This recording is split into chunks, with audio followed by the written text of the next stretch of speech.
Praise the Lord. ആസാഫിന്റെ ഒരു സങ്കീർത്തനം, 79-ാം സങ്കീർത്തനം. ദൈവമേ, ജാതികൾ നിന്റെ അവകാശത്തിലേക്ക് കടന്നിരിക്കുന്നു.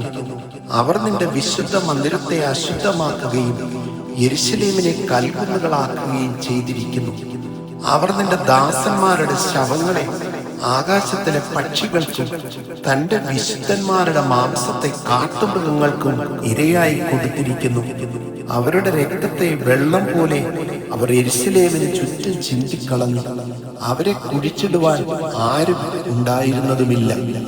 ഞങ്ങൾ ഞങ്ങളുടെ അയൽക്കാർക്ക് അപമാനവും ചുറ്റുമുള്ളവർക്ക് നിന്ദയും പരിഹാസവും ആയി തീർന്നിരിക്കുന്നു.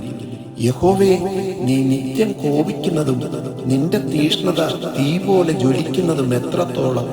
നിന്നെ അറിയാത്ത ജാതികളുടെ മേലും നിന്റെ നാമം വിളിച്ചപേക്ഷിക്കാത്ത രാജ്യങ്ങളുടെ മേലും നിന്റെ ക്രോധത്തെ പകരണമേ.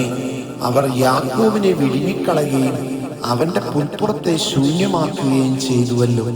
ഞങ്ങളുടെ പൂർവന്മാരുടെ അകൃത്യങ്ങളെ ഞങ്ങൾക്ക് കണക്കിടരുതേ. നിന്റെ കരുണ വേഗത്തിൽ ഞങ്ങളെ എതിരേൽക്കുമാറാകട്ടെ. ഞങ്ങൾ ഏറ്റവും എളിമപ്പെട്ടിരിക്കുന്നു. ഞങ്ങളുടെ രക്ഷയായ ദൈവമേ, നിന്റെ നാമമഹത്വത്തിനായി ഞങ്ങളെ സഹായിക്കണമേ. നിന്റെ നാമനിമിത്തം ഞങ്ങളെ വിടുവിച്ച് ഞങ്ങളുടെ പാപങ്ങളെ പരിഹരിക്കണമേ. അവരുടെ ദൈവം എവിടെയെന്ന് ജാതികൾ പറയുന്നത് എന്തിന്? നിന്റെ ദാസന്മാരുടെ രക്തം ചിന്നിയതിന്റെ പ്രതികാരം ഞങ്ങൾ കാണുക ജാതികളുടെ ഇടയിൽ വെളിപ്പെടുമാറാകട്ടെ. ബദ്ധന്മാരുടെ ദീർഘശ്വാസം നിന്റെ മുമ്പാകെ വരുമാറാകട്ടെ. മരണത്തിന് വിധിക്കപ്പെട്ടിരിക്കുന്നവരെ നീ നിന്റെ മഹാശക്തിയാൽ രക്ഷിക്കണമേ. കർത്താവേ, ഞങ്ങളുടെ അയൽക്കാർ നിന്നെ നിന്ദിച്ച നിന്നയെ 7 ഇരട്ടിയായി അവരുടെ മാർവിടത്തിലേക്ക് പകരം കൊടുക്കണമേ. എന്നാൽ നിന്റെ ജനവും നിന്റെ മേച്ചൽപ്പുറത്തെ ആടുകളുമായ ഞങ്ങൾ എന്നേക്കും നിനക്ക് സ്തോത്രം ചെയ്യും.